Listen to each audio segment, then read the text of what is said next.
भरल पंडाल बटे सबे नर नारी, सबे नर नारी होई जगराता बोली के जयकारी। भरल पंडाल बटे सबे नर नारी माई चरनिया पूजाए के बा, पूजाए के बा, पूजाए के बा।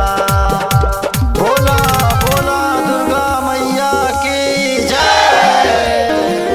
बोलते पपिहरा होत बिन सहारा माई के दर्शन करावे के बा।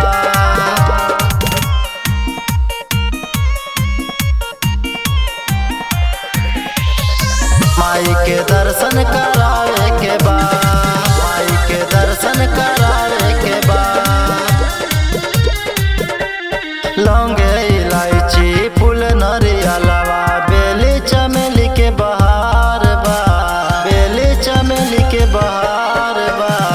लौंग इलायची फूल नरियलवा बेली चमेली के बहार बा। झूलेली झुलुहा सातोरे बहिनिया नवमी में निमिया हार बा।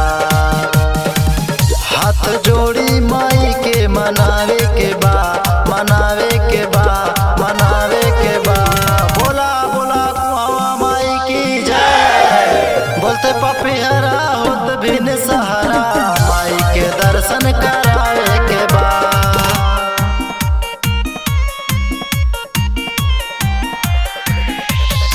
माई के दर्शन करावे के बा, माई के दर्शन करावे के बा।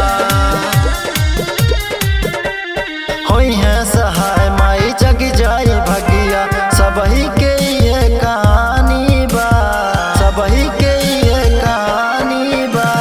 होई है सहाय माई जग जाई भगिया सबही के ये कहानी बा।